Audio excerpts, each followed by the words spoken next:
Karate Cops. Chinese tire iron magic. Charisma. All that. And no, that's it.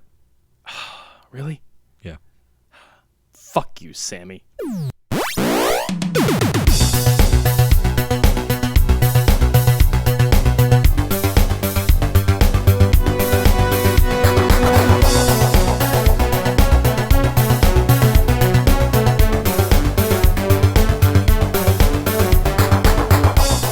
Was that the same clapping that was in Low Blow? I think so. It may have been the same drum machine. I'm not quite sure. That was like 30 years ago. 30 years ago. Holy fuck. Those claps held on well. Yeah, they did. God. Just...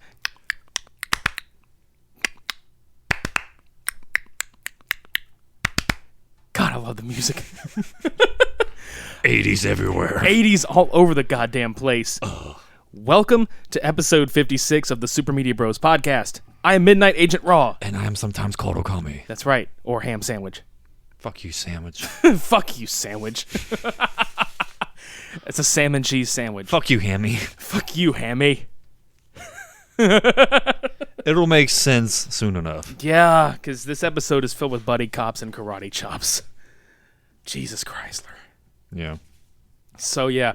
A lot of charisma. Yeah, a lot of charisma. A lot of... Dude, there's a lot of everything. By the way, out there in Twitter land, the people that follow us on Twitter, you made this happen. You voted for this matchup.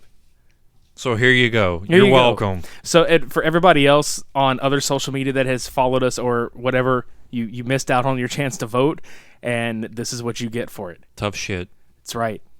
But we were not disappointed. Oh, fuck no. We were not disappointed in the least bit. There was a lot of laughing, a lot of confused faces, and a lot of just... Okay. I think Cameron Mitchell was the most confused out of the entire of, like, all of this shit. He Stevie Wondered the whole entire movie. That's why he's called Stevie Wonder, because he's always wondering what the fuck is going on. Mm-hmm. So, the matchup this week is 1988's, Karate Cops. It was formerly known as Karate Cops. It's Hawkeye. Not the Marvel version. No. This is Hawkeye from 1988, starring George Chung and directed by Leo Fong. Also starring Chuck Jeffries, who I hope if he ever hears this does not take this offensively, but goddamn, it's Eddie Murphy 2.0. And I'm sure he's probably tired of hearing it, but goddamn, the first time that I ever saw this, it was just glorious. And even the, I want to say it's like the Spanish cover art for the movie, the Las Vegas 2 Super Policias, or Las Vegas Super Police. Like yeah, he's like real huge on the cover, and it straight up looks like a fucking oil painting of Axel Foley. I saw this as Superlicious when you sent it to me. I was kind of confused. Super Las Vegas Superlicious. With Eddie Murphy. Yeah.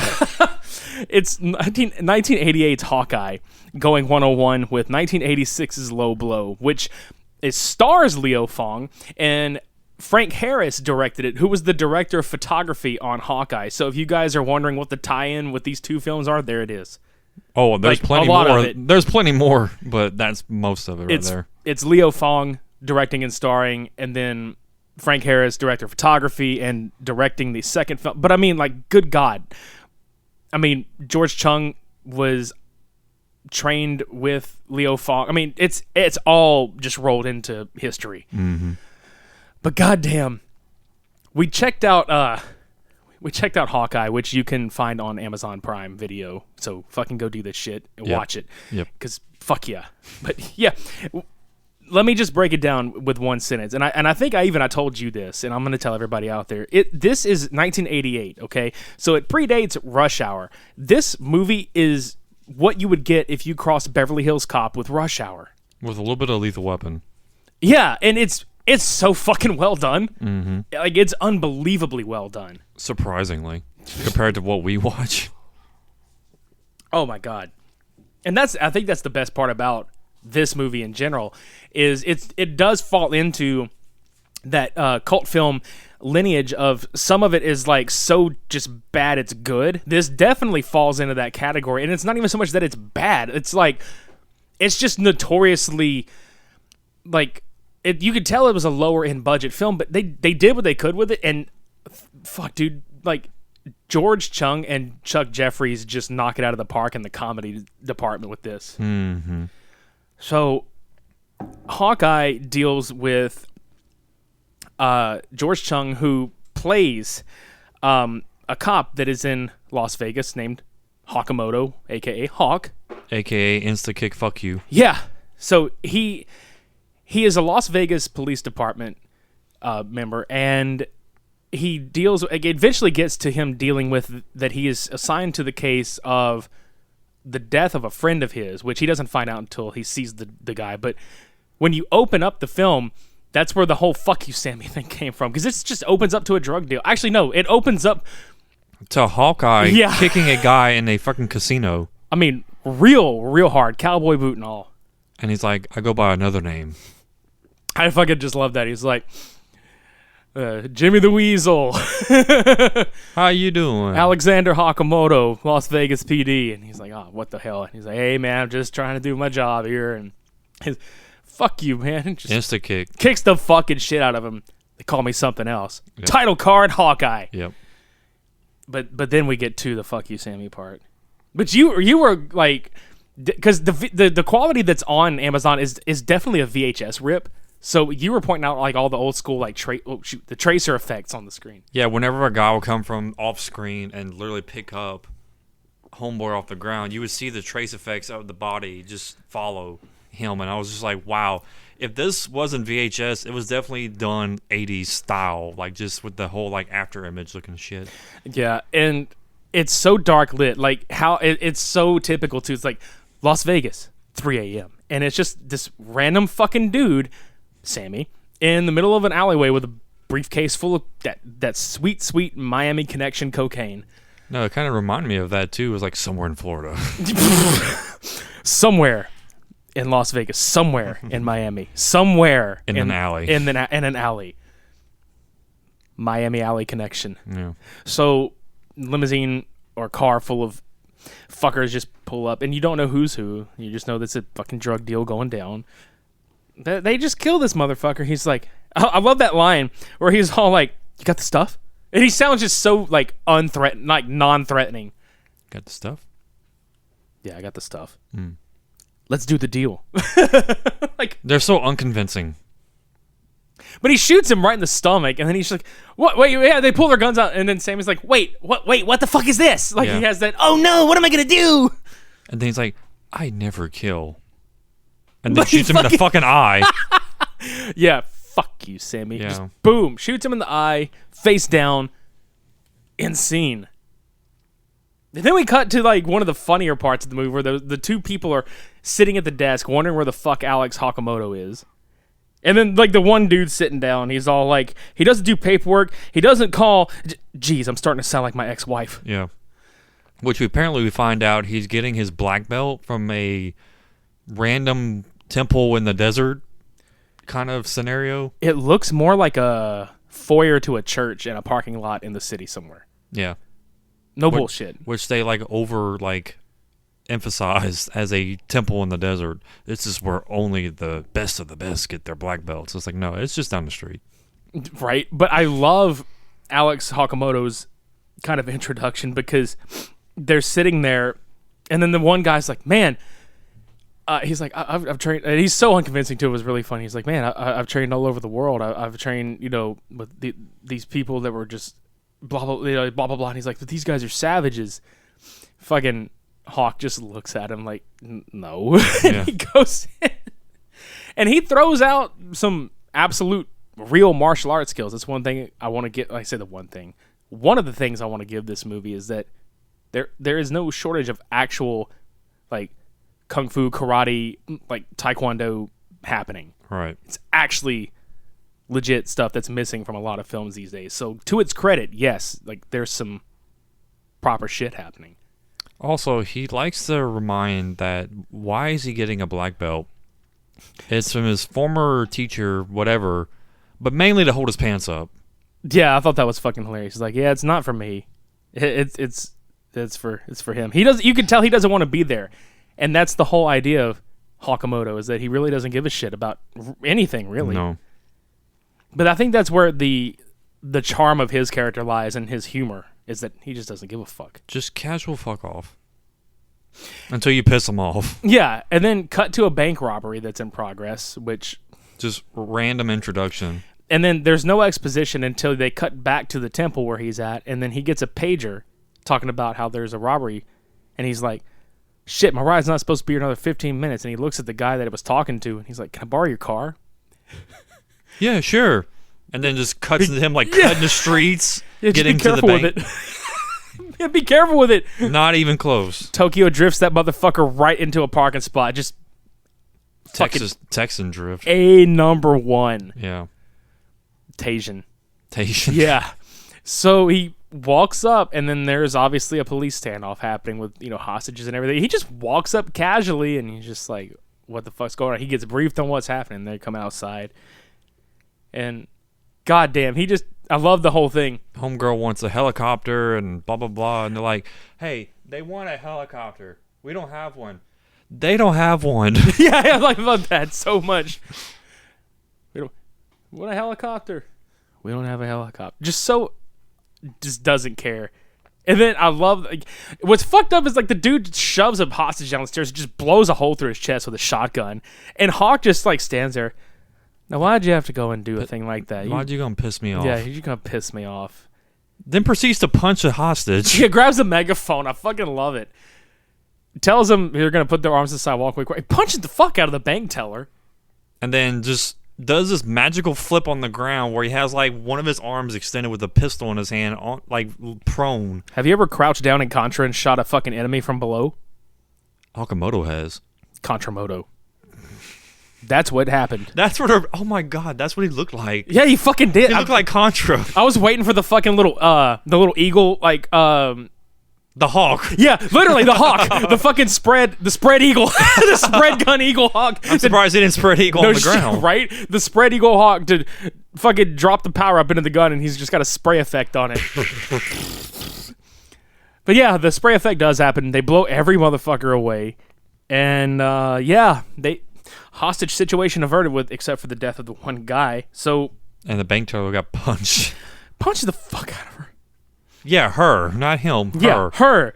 So they get to the police station. He shows up, and one of his co-workers is just like, yeah, what the hell is, I heard about some robbery, blah blah blah, and he's all showing off about it. And then the co-worker's like, did you forget what today is? He's like, what? It's Junior Cadet Day. What the yeah, Hawk apparently was nominated to be the guy that particular day, but what cracks me up is the other guy that's telling me, he's like, Junior Cadet Day is where you got to take the little the young kids around and show them what it's like to be a cop. All after the fact that one of them's literally telling Hawk, if you don't straighten up, I'm going to have you. Yeah. Please elaborate on what are you going to have about him. Yeah. But what I love is the encounter that he has. God damn it, Chuck Jeffries' character, Charles Wilson, fucking shows up and pretty much, right before he meets the junior cadets, and he's like, basically talking about how he's one of the most decorated cops in the city. And then the other guy proceeds to tell Wilson that he's also Junior Cadet Day guy. But goddamn, I love Hawk's interaction with the kids. Mm-hmm. Name's Alexander Hakamoto, the Las Vegas Police Department. And I have to tell you... And I have to show you around the police station. And he fucking talks shit to that one little kid. It's like, did you ever kill someone? Yeah, once. And he gets right in his face, and he gets this whole rambling thing about how he put a gun up to his head and blew a hole through the back of his head, and then he grabbed his mouth before he spurted out blood so he can swallow his own blood. Yeah. And his guy name was Lionel. What's your name? He's like, his name was Lionel. I hate that name. Yeah. What's your name, kid? And all the kids are like, he's Lionel. He's Lionel. And he covered his name badge like, oh shit, he hates Lionel.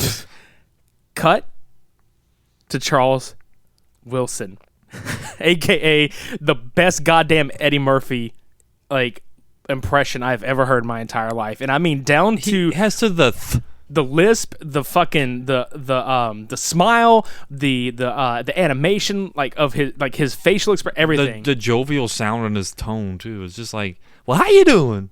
Yeah, how you doing? How you doing? Oh my god! But I just love how he's like, hey, I swear to God, I can't even do it. He does the rant so fucking well. Like, you have to watch this movie to see it. I can't even like give it away. It's that fucking good. Uh-huh. So that all happens. The bosses come in and talk shit to Hakamoto, and I mean like racist as fuck, basically like calling him out like Chinaman, slant eye, like every fucking name you can think of. Go back to Texas. And they're so tame. Like, they're just not emphasizing any emotion behind any of the words. They're just like, yeah, Asian man, blah blah blah blah. I'm like, dude, if I would be pissed off, I'd be pissed off. I wouldn't be just like sound like Ben Stein when I talk to someone when I'm pissed. Imagine Ben Stein giving the next line that one guy gives him. It's like, my blood pressure is 180 over 118. My ulcer hurts, and it's all because of your Texas bullshit. Wow. He literally did sound like that. My ulcer hurts. Not I'm in pain or God damn it, my ulcer hurts. No, my ulcer hurts. My ulcer hurts, and I'm sick of your Texas bullshit. Fuck.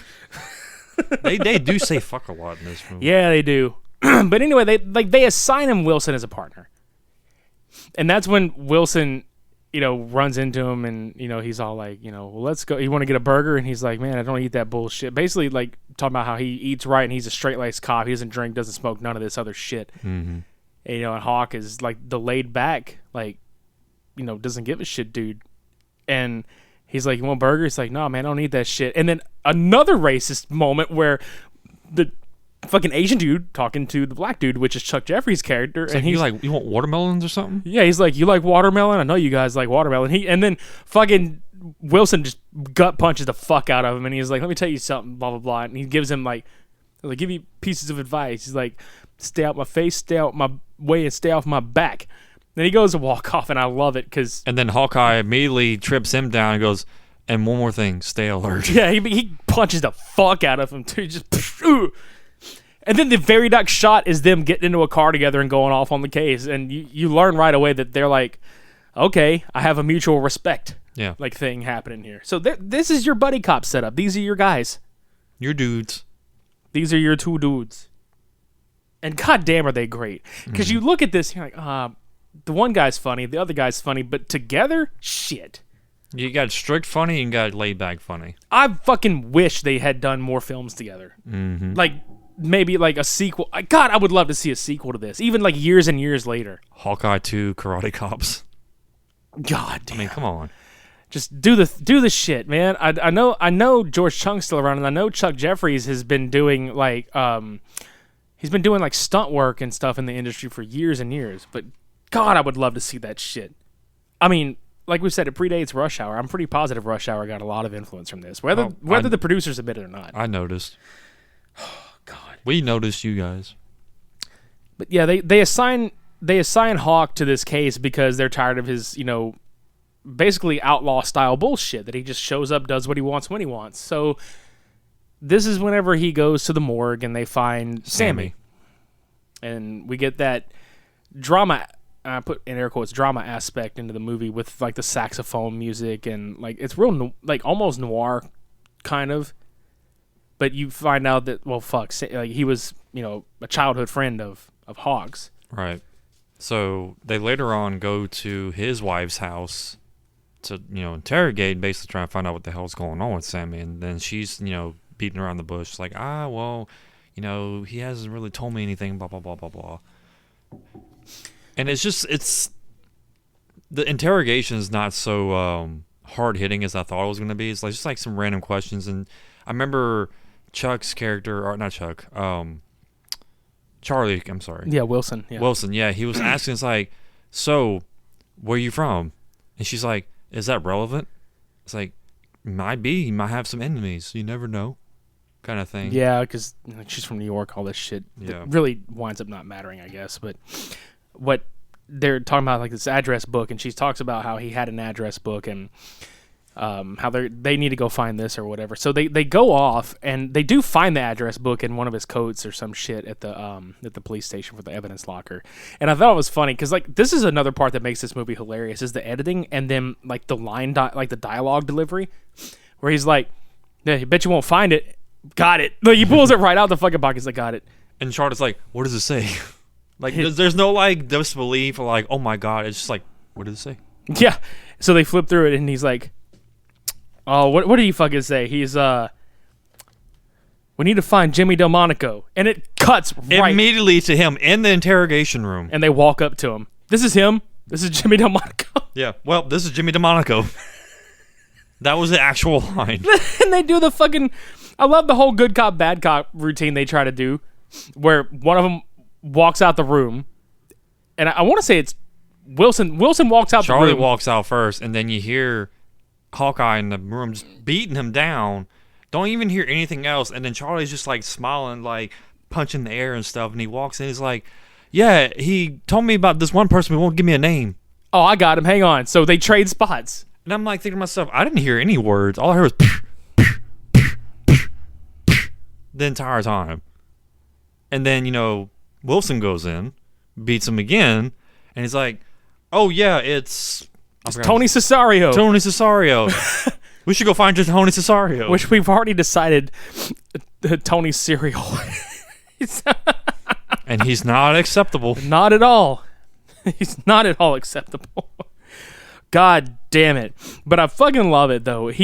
They go to the guy's house, Tony's house. They knock, Chuck knocks on the door. Well, Charles Wilson knocks on the door and shuts it right back in his face. And he's like, nah. Then Hawk's all Southern hospitality, knocks on the door. And he tries his way and then gets the door shut. And I love it because Wilson's like, really? And he's like, hold on, I wasn't done. Yeah, fucking. Knocks again, door opens, and he just kicks the fucker in the face. Yeah, he kicks the shit out of him.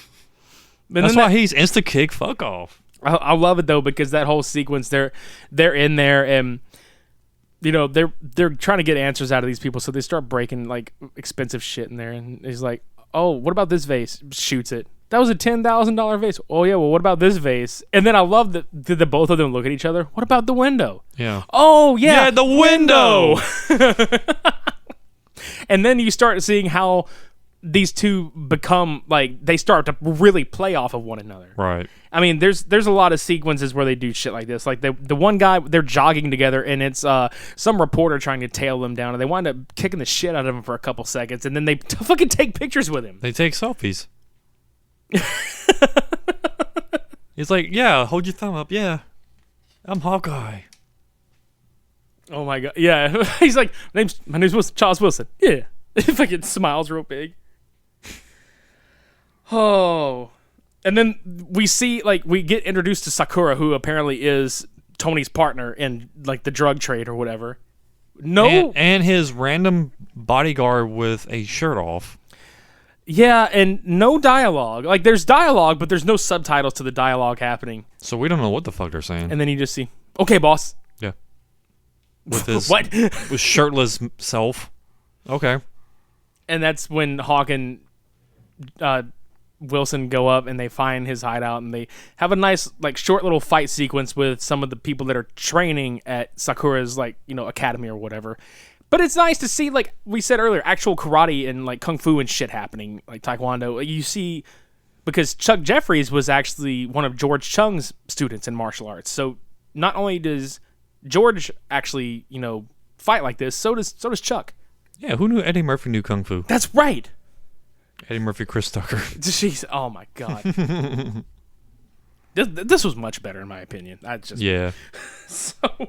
But yeah, so we also get the fact that Hawk is stereotyped beyond belief on the outside, but then they go to have dinner together, and then you see it's hilarious because Chuck Jeffries' character Wilson is eating sushi, and then Hawk is like, "Fucking cook this shit, it's raw." Had a big ass fucking fish in his face, like, man, you need to cook this shit. It's raw. You get someone sick. Yeah. It just so happens Sakura and his gang go to eat there or whatever. But what's funny is before this happens is we get something that becomes a little joke later on. They start talking with each other and kind of getting to know each other better. And he's like, so what did you what do you like to do for fun? And the fucking Hawk's something like, oh, we just used to eat burgers and pack shit with the boys. And you're just like, what? Pack shit with the boys. Please explain. Yeah, because Wilson's like, you might not want to try that line around here. That means something entirely different out here, buddy. Which we find out later. Which is fucking hilarious when it happens. But they go to confront Sakura, which makes me fucking laugh because it is almost just as funny. Are you Fujiyama? Yeah, Fujiyama. It's literally the same fucking scenario from Samurai Cop. Oh, God. Just some random badass walking into a bunch of Asians. Yeah. But it was funny because, like, Sakura, they start talking about Sammy and all this other shit, and then he's like, if I'm lying, what are you going to do about it? Like, the music plays. Just, what the fuck? You're going to need an army. I don't need one. I don't need one. I have one.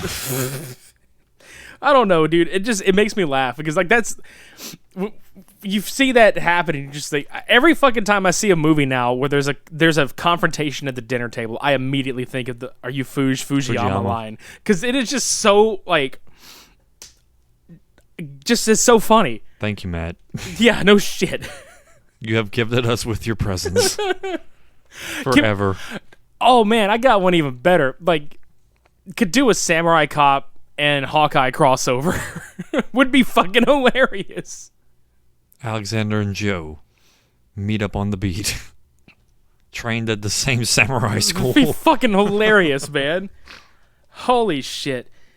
But anyway, like, they leave or whatever, and we find out, again, because they go have coffee.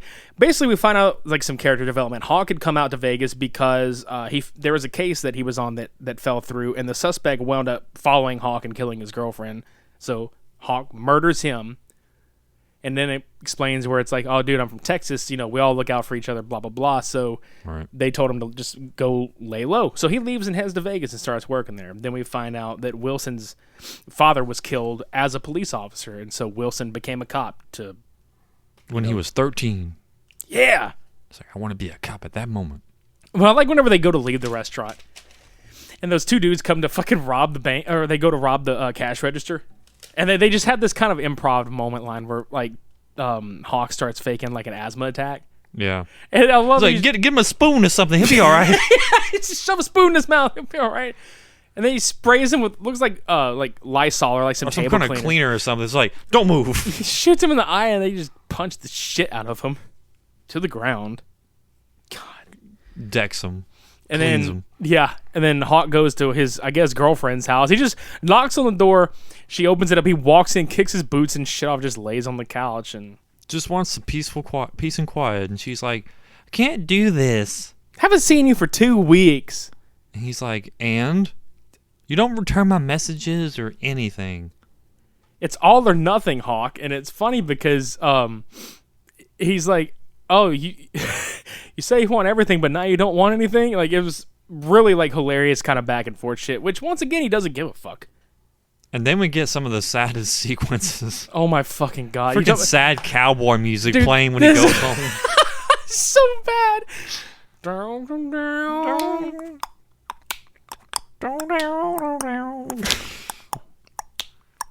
All while Charlie Wilson's getting his freak on with his wife. Yeah, that happens, and then it shows back to Hawk, and he's just literally, like, looks like he's just thumbing through and booty calling every fucking woman that he's been talking to since he's been there, and he's just like, it's Hakamoto. I hadn't talked to you in 2 weeks. Yeah, sorry I missed your call. I'll see you when I see you.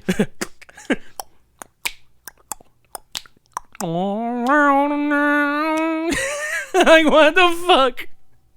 And then we immediately get an epiphany. It's like, oh, wait. He decides to break out his fucking evidence book. And he calls Charlie in the middle of fucking. And he's just like, what the fuck do you want? He cock-blocked Charlie Wilson. Let's just go ahead and say this right now. Everybody in this movie gets cock-blocked.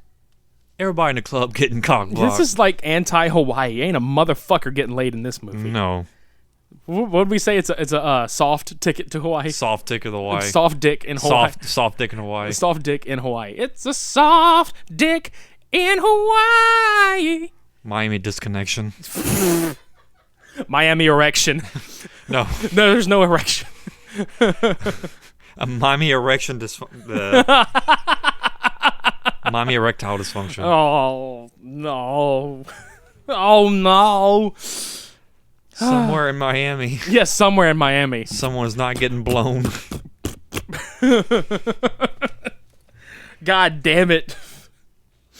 Any fucking way. There ain't no fucking way. Yeah, exactly. What I was laughing at though, whenever they show Charles's fucking bedroom, he's got these fucking pillows, and there's like a sunshine and some rainbow shit. And I just looked over, I was like, I'm just waiting for LeVar Burton to pop out of the fucking pillow. The more you know. Or the more you blow. Reading Rainbow. Reading Rainbow. Yeah. Oh. God damn it. Let's say either that or My Little Pony in that bed. Right? A little boner. It is not just that. Tony's men. Tony Cesario, his men interrupt him trying to get it on with like 2 or 3 chicks. The hell? Apparently that was taboo. Vibrated the whole house. Oh my lord. Oh my lord. I'm getting the vibrations. Those of you that are listening with headphones in.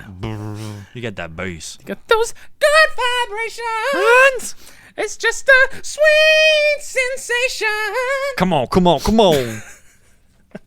I mean, come on. Yeah, come on. Come Yeah, on me. Come, my lady. You're my butter. Oh my god. Fucking Stephen Hawking. You're my butterfly sugar baby. Oh. Oh, Stephen Hawkeye. There we go. Fuck yeah. Oh my god. Any fucking way. Again. Yeah, Sakura has kidnapped Sharon, which is Sammy's wife, who they were trying to talk to earlier. And that becomes the extra plot of the movie. Now, all of a sudden, it is a mission to get her back. Rescue mission. And I love it because this is the part where they go and they I think that this is where they find the key. Like they try to go to her house. Yeah, they just walk into their house and it's like, you know what? I want some coffee. And then Hawk walks up to the percolator and is like, hey, I don't know how to make this thing. You come make it.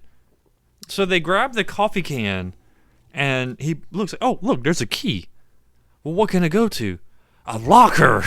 Yeah, and this is all because they decided to investigate on their own because apparently, according to the cops, both Tony and Sakura have the police in their back pocket. Pretty much. They're protected. So, yeah. But this happens, and it's funny because they fucking call the chief or whatever to let him know. But you could, like you pointed this out too, where you could hear the conversation because it's a shot from the telephone to the police chief. From the police chief's bedroom in the middle of the night to Sharon's house, right? Clear across town. So whenever it's the police chief talking, I can hear Charlie talking. You just kind of... Yeah, it's literally like, this is the police chief talking. And then you can hear Charles, like, from behind the wall. And I'm purposely away from the microphone just to fucking simulate how it sounds. But whenever it's Charlie talking on the end... Then all of a sudden the roles are reversed. But you can't hear anything. Yeah, you can't hear shit on the other side. There's nothing. I can't even hear him right now. What was that? Police chief talking. Oh, yeah. Yeah, okay, fuck. Police chief talk. Police chief. Yeah. So, you don't have evidence? I mean, yeah, chief, we do. That's literally what it sounds like. I was like, what the hell? They literally put him, like, behind the wall. It was a real goddamn funny moment, too, because we both just were like, what the fuck? Like, why? Hawaii. God. And I think everybody's line in this movie is, like, one of their favorite lines in the movie is piss off. Yeah. I think I heard piss off more times than I'd care to count. Piss off, fuck off, and fuck you. Yeah. Pretty much the dialogue of this movie. But this is hilarious because it cuts to a scene of, like, Sharon is getting kind of, like, smacked around by by Sakura's man. And dude, that fucking sound effect. Remember? Ah! Yeah. Yeah, because he tells one of his men to go check it out, and then you hear, ah! And she's just being intimidated. And then I fucking love it where he's like, on my ass. And then she's like, piss off, and he's, wow! He gives his best Schwarzenegger. Yeah. Wow! And then you find out that the two bosses, Cesario and Sakura, are like at odds over payment because apparently Sammy was like working both of them over and fucking them basically. Right, because he killed one of the Yakuza, and then it was just like, no, you betrayed us both. Yeah. So they're kind of going through, okay, we need to come up with the truths and work together, all this other shit. But I think the quote of the night, at least for me, was Sakura like looking at him, hey, hey, hey. He said that literally 3 times, like, hey, hey, hey. Hey, hey, hey. Hey, hey, hey. And it was all in like one like camera shot, and then it cuts to the front end of him, and then it cuts behind him again. Which they didn't edit it very well because whenever he said it the first time, they cut the very other end of the camera angle when he said that same line. Because it was literally the same succession.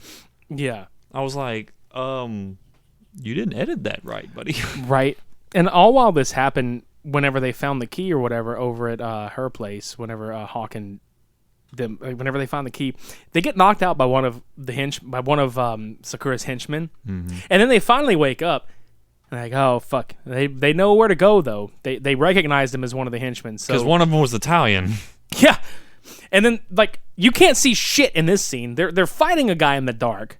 Yeah, because all I see is white sleeves from Hawk flailing.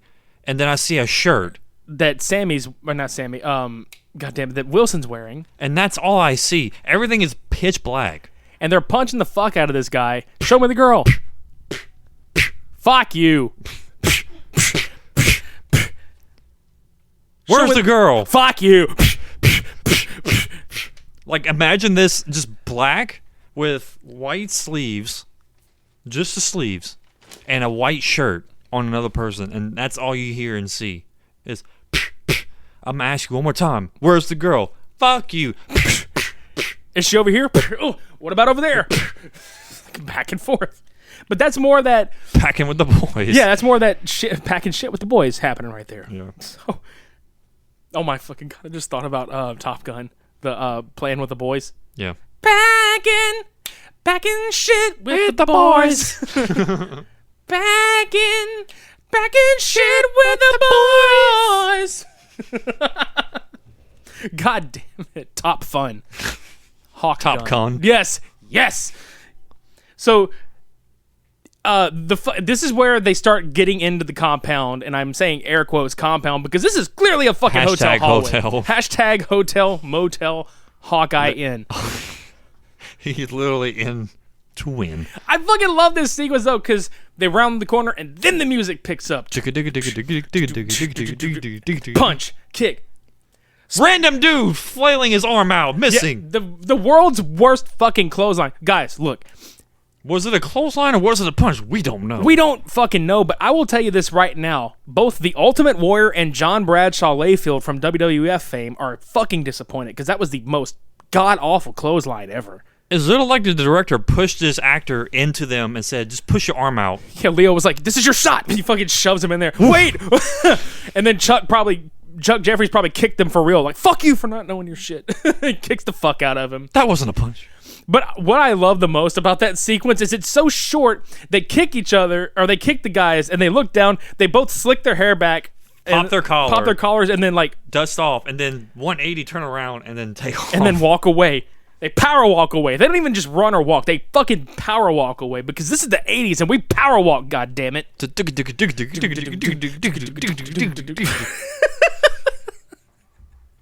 I need to go to the mall and power walk to that music. We need to do it. We need to do it with some kind of like speaker system that blares the music. Otherwise, nobody's going to understand. Yeah. Nobody will understand. The Hawkeye workout. Walkeye. That's what... Walkeye, Texas Ranger. Swear on everything. Hawker, Texas Ranger. Hawker, Texas Ranger. My God. Hawker, Texas Asian. Yes. The fucking best. Yes. God. So they finally get to the door, and look, they go in, and this is why I laugh. They fucking, this is the scene you were talking about, where they're talking to Sharon, and then Sakura is like, hey, go check that out. Yeah, what was that? And then they break in. Now, mind you, Charlie pulls his pistol out at the doorway and then immediately cuts to the table where they were interrogating Sharon. He pulls his gun out again. He had 2 guns in his hand, too. Yeah, he had one in his hand already, and he pulled one out of his jacket. And then the next scene was facing Sakura and Sharon and everybody else. And he comes in the frame, pulls the same gun out of his pocket, his jacket again. What the fuck is going on? I'll tell you what the fuck is going on. The fact that whenever they fucking, like, Rex Kwando'd the shit out of the one guy, and this leads to the goddamn greatest single take shot in cult cinema history, in my opinion. The fucking stairwell sequence that took 30 goddamn seconds. They went down 4 flights of stairs. It had to be like 4 or 5. It was up there. I didn't count the stairwells. We just counted the movie timer. All you hear is and they're just the same camera angle following Hawk. Circular stair shot for 30 seconds straight.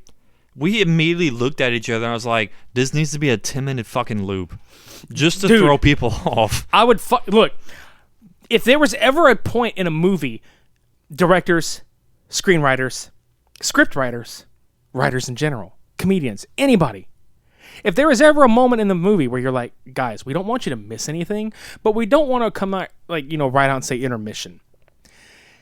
Put a 10-second loop of something like this, especially in Hawkeye, because this would have been funny as shit to troll people, like pre-troll era.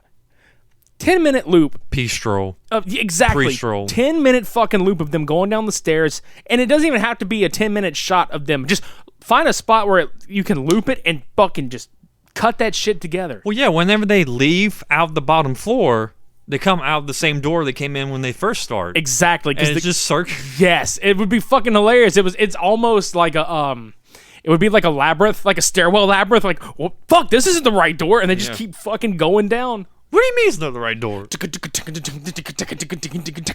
Hawkeye points his gun to the cameraman. God, I love it. Yeah. But they come downstairs. They finally get to like this lobby. And dude, you made me laugh. You were like, that was they kicked the shit out of this dude in a track jacket. And I loved your response. Dude, he kicked the pizza guy. Yeah. Not one, but 2 of them. He sliced him. He diced him. He sliced him. Then he diced the other one. Well, I mean, of course he diced him. They're in Vegas. What'd you expect? Fuck. But yeah, they had 2 pizza guys coming up to deliver pizza for Sakura and Susiro. What a piece of shit. And he kicked both of them. Like, what kind of behavior is this? We don't dismiss and disrespect the pizza. No. At all. It's too cheesy to do that. No. God. Crusty motherfuckers. But anyway, when they kick the pizza dude, in comes the loud fucking noises.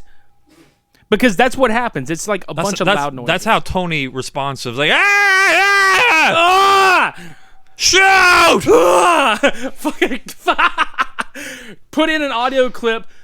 Put the audio clip of Joe from Samurai Cop. Shoot! Shoot him!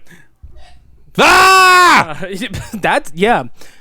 Sorry if I blew your ears out for a second. Or your speakers. We're not replacing them. No. Because they didn't replace our eardrums with this fucking sound mixing. Not terrible, but it was surprising. Is not responsible for any damage whatsoever. Anyway. Oh, thank you. Thank you for the disclaimer. Yeah. So, yeah, they finally get to the fucking car where Hawk is like, look, I'm going to turn around and fucking give you right back to him if they don't give me the truth. And that's how much he doesn't give a shit. He went through all that and he's like, you know what, fuck you then. So we have like a good solid minute of facing Sharon and just her talking about everything. And then Hawk's like, wait, what do you mean? Yeah, turn it around. Oh. So they find out that the key goes to a train station locker. Yeah. And it's got, what? Almost like, what is it, like $600,000-$700 something $1,000, like almost $1 million in cash or some shit. Yeah. So they get this fucking money, and then, dude, I didn't think about it because I guess I was just so caught up in the movie, and I didn't think about it until you said something. They're leaving because the gang winds up following them there. They get on an escalator. They're the only fucking people. They wait on the escalator. and they're right behind him on the top floor. And what do? They still wait. And freaking shot Sharon in the back. Why the fuck did you not run? And they fucking shoot her. They carry her away. Then they pick her up and run the rest of the way down. Get in the car, go to the hospital, and then we get that whole classic. How is she, doctor? Sorry, Hawk. We did everything we could. And then insert Darth Vader. No. Yeah. About as much emotion as that movie will ever produce. But then there's unfinished business. No. Oh, yeah. Dude, look. The goddamn captain and them take the fucking... They take their gun... Don't they take their shit from him? Or they like, oh, I want your ass, Hawk. They basically, like, cuss him for this shit. Yeah. Because there's a fucking shootout in a car chase. Because they're going to get in the car, and here comes the gang shooting at them. So Hawk and Wilson chase this gang down to the car, and they wind up on the Vegas Strip, which honestly is one of the only parts of the film that shows that they're actually in Vegas. And immediately, as soon as they get in the middle of the strip, Charlie whips out on top of the car with a fucking bazooka. Where did this bazooka come from? Out of his fucking ass, apparently. Where did this bazooka go? Bazooka Joe. Yeah. And shoots the damn fucking car. And then we get a fucking shootout where, again, Contra Hawkmoto absolutely does his duck shot. Yeah, his duck hunt shot. Yeah. His quack shot. Shoots the one guy. Wilson gets shot. Hawk shoots the other dude down. They proceeds to go to Sakura, and Sakura is like on the ground.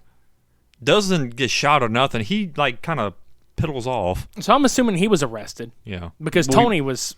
We don't know. Tony was killed, I'm assuming. Yeah, because it was Tony that... Yeah. Tony got shot. Yeah, Tony's shot. I'm assuming they arrested Homeboy, but do we know for sure? Because they were like, oh, don't mess with him. We told you not to mess with him. Because they take the fucking money that they found...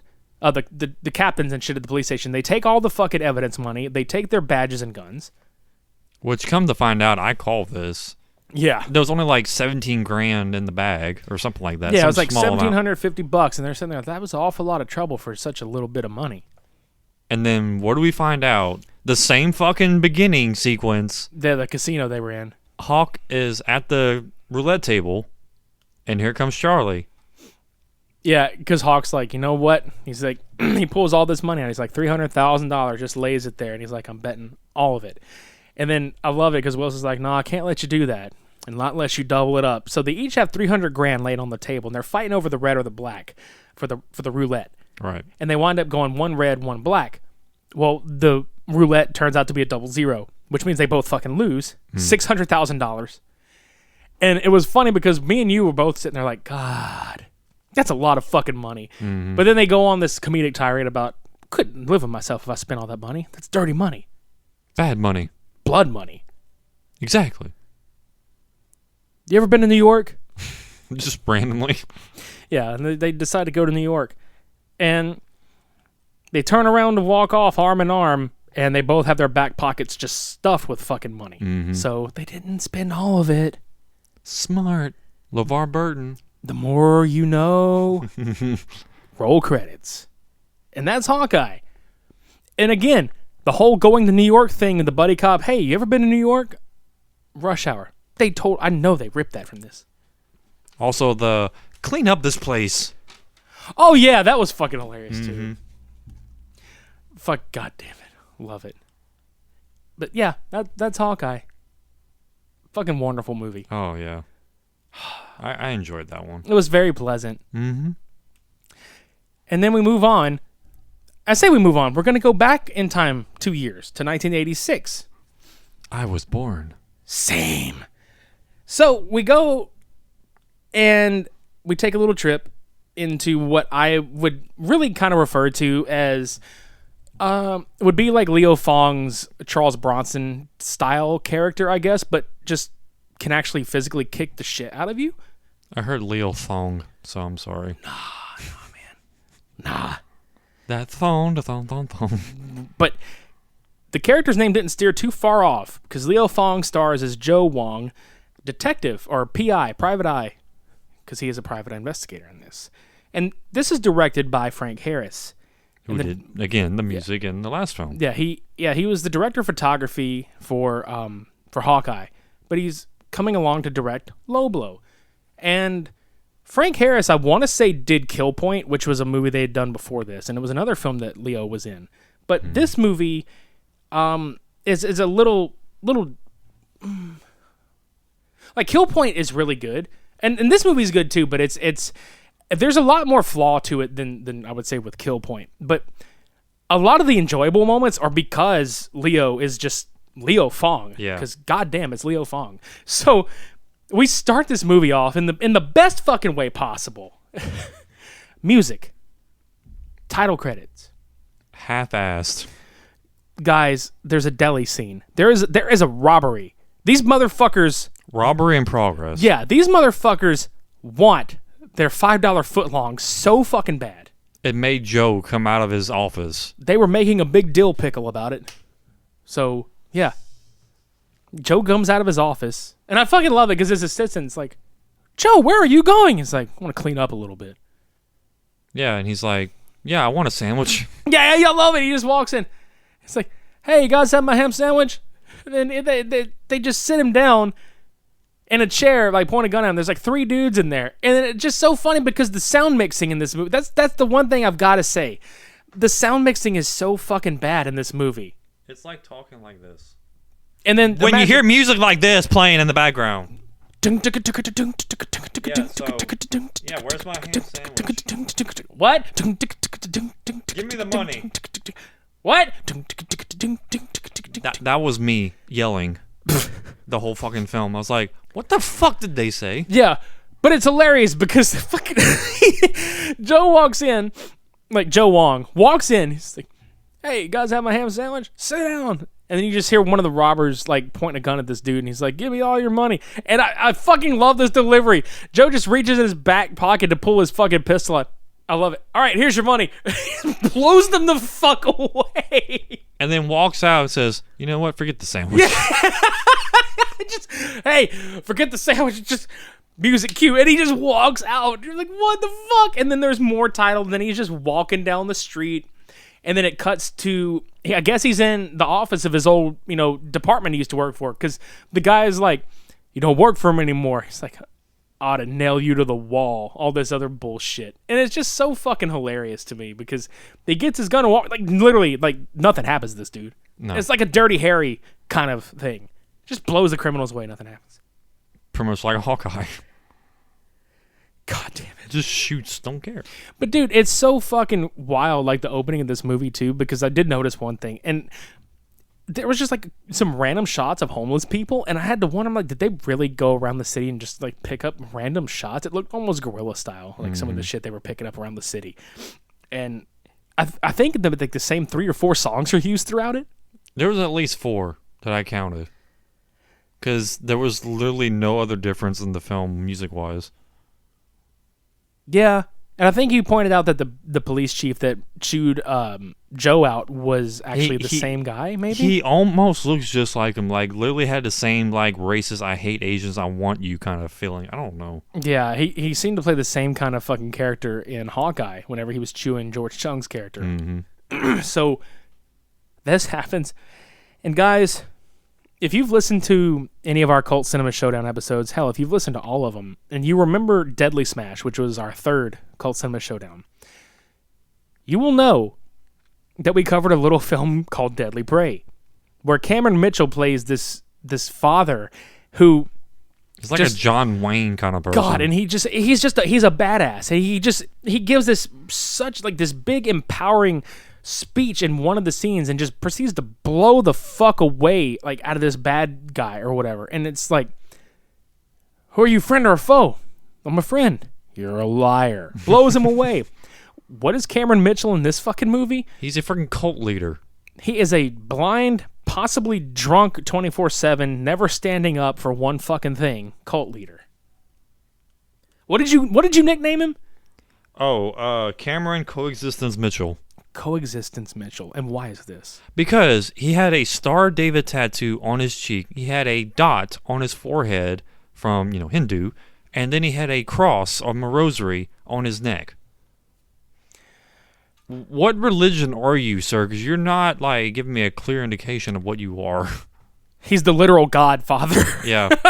The God's father. Yeah. Straight up, dude. But they don't really say that he's blind, but I would like to say that him wearing that hooded robe 24/7 and then his spray painted glasses. Dude, it is the worst.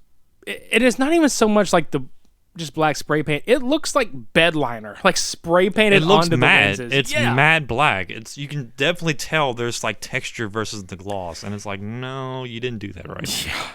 So we get, and this is where the movie gets convoluted throughout. Some of the editing sequence just doesn't make sense. I mean, you get what the story is taking place, but you probably could have trimmed about 10, 15, 20 minutes off of this maybe. You really have to pay attention because one scene comes up and it's just filler. Yeah, and the next scene is this might have something to do with the story. Yeah, because you cut to a scene of these people, this obviously couple having dinner in their home, and they talk about how their daughter's missing. For, the college that she goes to or something. Yeah. And I don't remember if it's before this. I think it's, yeah, okay. Because they get the phone call. And then we cut to fucking Joe going to another restaurant. Guys, look, this dude is eating a lot in this movie. No lie. He eats so fucking much. And they cut to him and he's in another restaurant. And it's weird for me. It's funny, but it's not. It's so, blatantly just stereotypical towards any type of ethnicity in any of these movies, really. But especially the sequence where Joe goes in to eat chicken foot soup. The chef with the chicken. That's clearly a prop that he's shaking like he's choking a chicken. And the wings are flapping and shit. And he's like, oh yeah, chicken foot soup. Chops the freaking head off. Oh yeah. Chops his fucking feet off. But what's fucked up is you have the one American eating in the fucking restaurant just kind of giving him the stank eye whenever he's sitting there and he's about to eat this fucking soup. It was almost like the cameraman was literally trying to tell her from the distance, look disgusted. Yeah, look disgusted while you do this. Disgusting. And because she literally looked at the camera like, oh. Right? And I think this is really funny. Okay, in movies, when action happens, usually the music kicks in right when you see action happening. He goes to eat the feet out of the soup. It's a foot. Yeah, it's a foot. But then this is what cracks me up. It's a shot of him, and then you hear in the distance, not even, I think maybe the window. You don't see anything, but you see the restaurant window. He darts off. And doesn't even finish his meal. No, he almost spills his fucking soup getting up. He's like, fucking runs. He's Superman. Let me just tell you something, guys. Okay, not funny. Okay. He is Superman. I was about to tell you. He may as well be actually Superman, dude. Yeah. Leo was 64 when they shot this, and that dude is hauling balls like a fucking 30-year-old. He puts Clint Eastwood out of his misery. I mean, look at that shit. Hell yeah. He's just fucking running. God damn it, Superman. Soup. What do you mean you're in a soup aisle? What kind of soup are you having, Cluck Kent?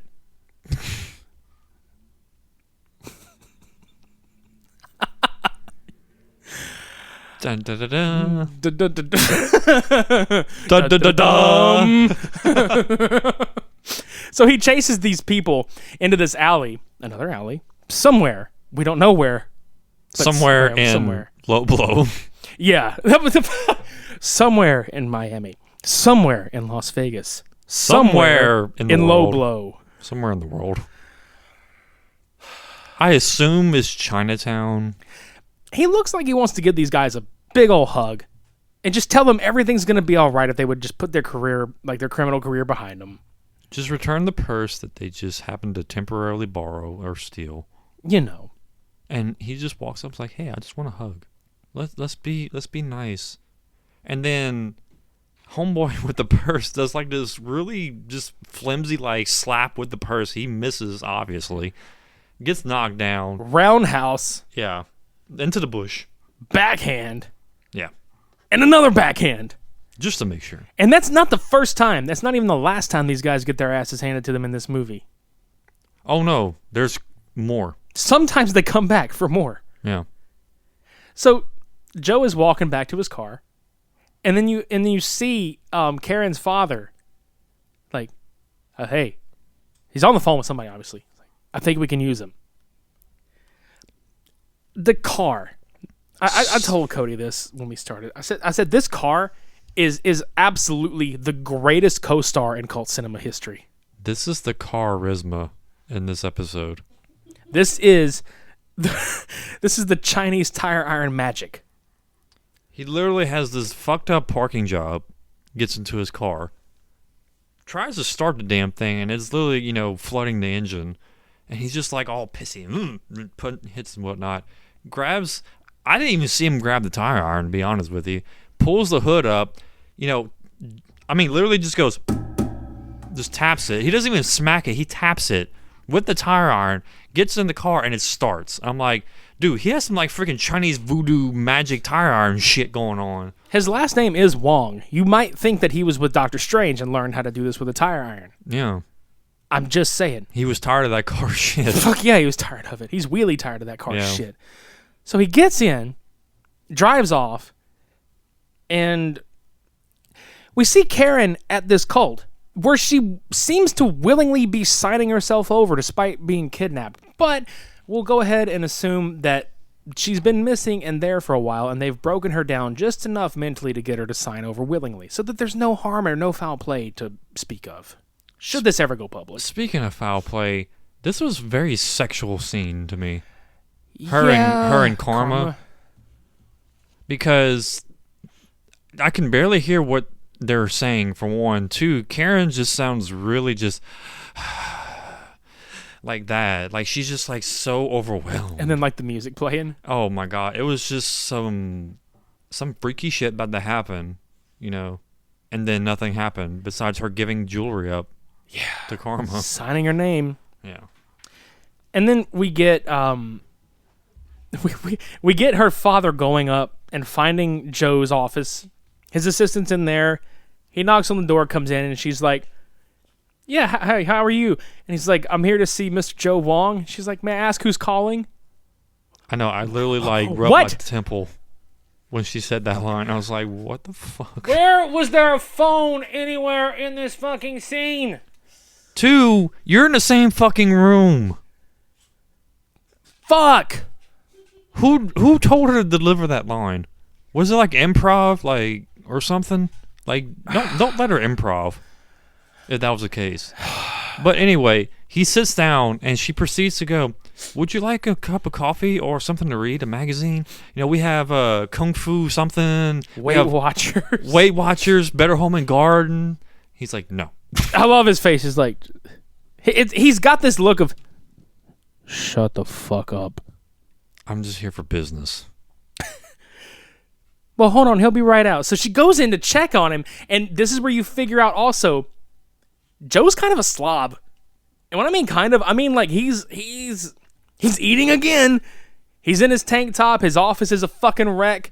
And she just looks at me. She's like, this is why we have bankroll problems, Joe. Like, there's no fucking money coming in because of this shit. Next time on Hoarders. On Flaw and Order.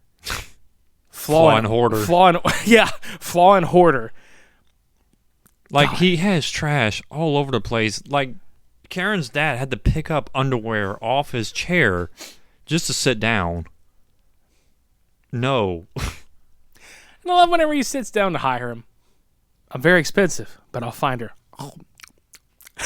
It just takes a bite. I was eating a Twinkie or a hot dog. No, it was a hash brown. Look like a McDonald's hash brown. I don't know what the fuck was going on. But look, guys. Because he was reading something. He had the picture of Karen, and he had the hash brown in his freaking hand. And I love that it's not even just like, normal people when they're like, here's a picture. They carry like a billfold, like a wallet-sized photo. Or maybe they get like a little table-side picture to carry with them. No, this was a glamour shot. He's got this actress's. He's absolutely got one of her headshots for like getting films. I'm 100% convinced it's her headshot. Yeah. Like, she's some, like, coming up actress in Hollywood. I swear, like, you could look at that photograph, zoom in on it real close, and you could have a Glamour Shots by Deb flashback sequence where she takes the shot and she's like, I like that one. I think that one's going to be good. Mm-hmm. And then that's it. Cut back over to Joe Wong. I'm very expensive, but I'll find her. Oh shit! And then like he's probably like just so pervy and dirty. He's like, let me just keep this picture for reference purposes, so I can low blow myself. Yeah. And then he proceeds to go, well, where do I start? It's like, why don't you try to talk to a roommate? Immediately finds the roommate next scene. Fucking dude, I died laughing when that shit happened. Okay, because holy shit, I think I've got it written down somewhere because Jesus fuck. Do we even know what her fucking name is? God damn it. It's Karen's roommate, okay? Next scene. This Karen's roommate. Interrogate. And, okay. Yeah, Jill. I fucking love it. Joe visits. Yeah, because he visits her mom. He visits her mom, and this is like after we see him in the boxing training. Because you notice he starts kind of eyeballing different people to put together for a crew that happens later. Right. And which we wouldn't have known unless we paid attention. No. And fun fact, Leo he took boxing when his family had come to the United States when he was younger. Because where he lived in Arkansas, there were no karate schools. So he actually had like boxing background. So he wasn't just in there throwing punches for the fuck of it. No, he was Punch Man. He's like, look at this. I'm about to whoop somebody's ass up in this motherfucker. About to whoop Batman's ass? Right? But he sees this dude, and it's two guys fighting with a crowd around it, like a small crowd. But we find out this guy was an ex-pro boxer, and now he just does bootleg fights for cash. Like, money, $200,000. Definitely bootleg, because they don't know how to box. Like, that one homeboy was, like, literally throwing haymakers, like, all over the place. Like, he was just throwing his body out there. But what I love, the one of the subplots that never gets resolved is the guy is sitting down with his coach in the locker room, and he's like, yeah, I whooped their ass. He told me I couldn't do it, blah, blah, blah. Well, the opponent's gang or whatever come in there, and they're basically, like, chewing him out because apparently the fight was supposed to be thrown. It was rigged or some shit. So he just knocks the three of them out and leaves, and they run off. Yeah. So Joe visits Karen's mom, and that's the whole, hey, talk to Jill. Oh my fucking God. Immediate. The edit here is like, there's no time for them to establish a shot that he's pulling up somewhere or a space between the dialogue. It is literally next. Yeah. I think you should talk to Jill. And I mean, like, maybe a second now. later. Maybe you should talk to Jill. So what happened to your roommate? Like, it was that fucking fast. So anyway, how was your sex life? How are you? Oh, hi, Joe. Can I also start this next, like, part of this podcast? I cannot take Joe's face seriously anymore.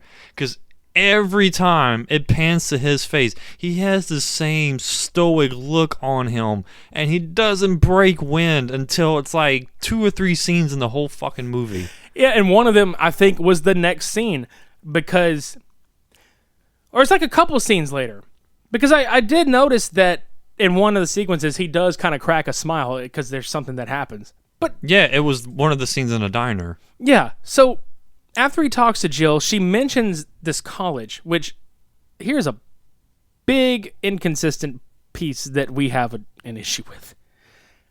Later on in the movie, we find out that Karma is like, we don't want or need to be public, or we don't need publicity, blah, blah, blah. We don't need, basically saying that they don't need to be known about whatsoever. But yet, this college professor just knows everything about them.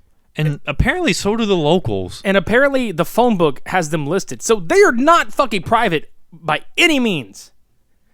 People just know about these motherfuckers. We're private by association. I fucking bet you are, bitch. But also at the same time with the professor. Oh, yeah. He makes it known that the camera is there. And how many times did he break the fourth wall? 12. Fucking I times. caught his glare 12 times in the camera because he would sit there and explain about this cult dealing with karma, and he would just look at the camera. It was almost as to emphasize to us, like, I know what the fuck I'm talking about. There's this cult. And there's a girl named Karma who does bad shit, and they do stuff to people. And her partner, Yarakunda. And then Joe just, I guess, gets the information he fucking needs.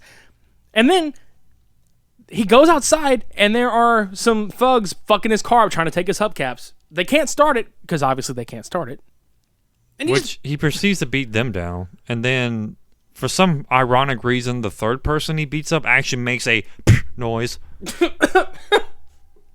Like you hear wind with the punches, like No, that was every guy except for the last person, because he did like this one punch on this one person. It was like Joe Wong is the One Punch Man.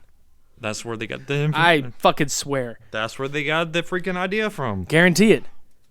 I would watch an animated One Punch Man with Leo Fong, like as Leo Fong as One Punch Man. Yeah. Would fucking totally watch that shit. So Do it. yeah, do it. So they go to he goes to the fucking diner where the boxer is with his coach talking about, the fight and all this other shit.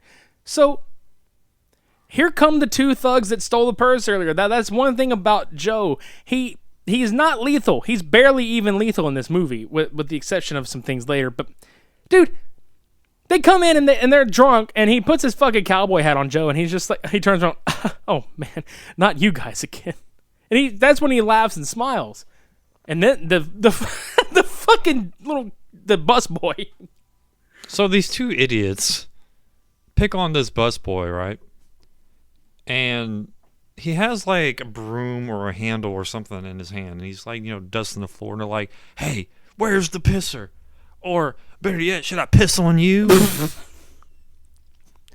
And then they're like picking on him even more, and then pulls up whatever he has in his hands, and it looked like a paddle. Yeah, it's supposed to be a fucking broom, but goddamn it, that doesn't look like a fucking boat oar. If he was holding it up like he would normally, it was hitting his knee. And he looked like he was sweeping the floor, but I was like, you actually have to like freeze it just at the right angle, the moment, to see what it is. And either it's a really tiny ass fucking broom, which I don't know how the fuck you get away with sweeping the floor when you can't even touch the floor, or he actually had a paddle that he had to, smack these dudes with. And I'm like, what the hell? And yeah, he fucks him up. And it's hilarious because like he hits him. The boxer hits the one guy. The same guy goes into Joe. Joe kicks him, and it's funny because it's a wide shot. Kicks him from his bar stool clean across into the other like bench that's there, and then drops his fucking hat on his face. Looks at the boxer. Here's my card. Like this is where Joe starts handing his fucking cards out to these people that he's looking for. Some of the strangest recruitment I've ever seen, dude. And there's not even really.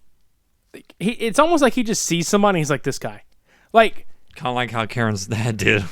Yeah, pretty much. I want to use him. Literally everything is like not thought through in this, like where people's decisions are being made. There are plot holes. God damn it! But it's plot development missing. Yeah, but he gives the boxer his business card, and then somehow he drives up to where this like knife fight is happening. Now here's where the stereotypes still come into play.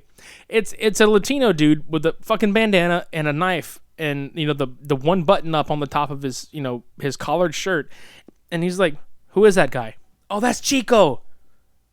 Okay, passes the card off to him. Give him my card. Make sure he contacts me. A whole minute of him just sitting there watching him, and he's like, "Yeah, he looks good." He's 100% convinced, and this dude hasn't even won this fight, but he's 100% convinced that this is the guy. I'm confused. I am confusion. I are confused. Why you do? So we go back to the compound where Yarakunda and Karma are, and apparently this religious cult, that's this very extremist religious cult. They're a bunch of hoes. They are a bunch of hoes because what are they doing? They're hoeing. They're hoeing around. They're tilling the land. And it from what I understand, it's a lot of asparagus or like vegetable fields or some shit. I don't even know. Yarakunda. Yeah, so apparently she's got this like way into people's minds by speaking certain. It's almost like Stockholm syndrome brainwashing, like i.e. see Captain America: The Winter Soldier just to get an idea of the brainwashing shit. She has a megaphone. Yeah, it's like some kind of like little radio thing that's attached to like whatever the fucking loudspeaker is in there, and she says all this nonsense. But I think we were just laughing at the fact that 10 times, and with each time she says it, she just gets louder and this more crazed look in her eyes when she's Yarakunda. Yarakunda. Ooh, Yarakunda.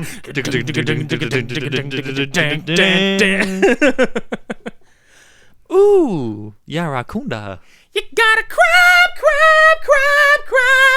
to win. Ooh, Yarakunda. Motherfucker.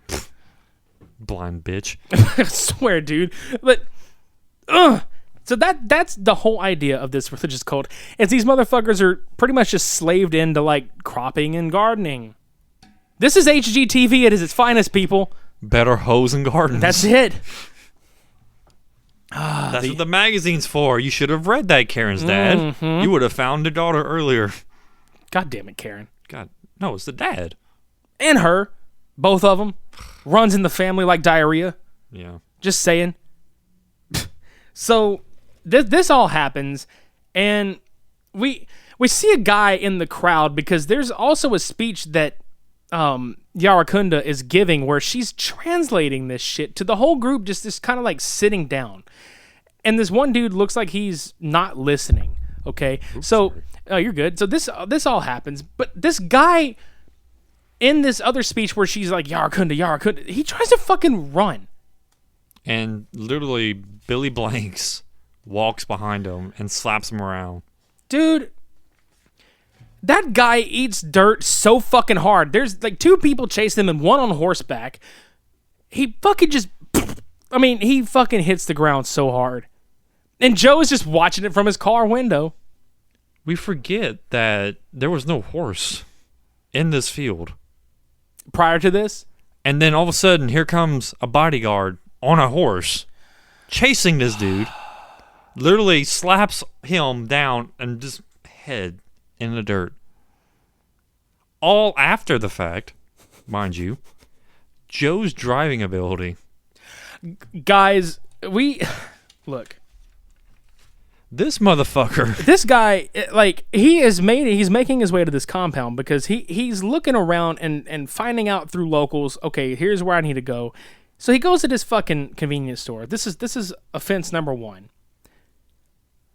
He drives off the fucking road, like through a 3-way stop, and I mean real hard drives off the road, like peels out, almost goes into the grass.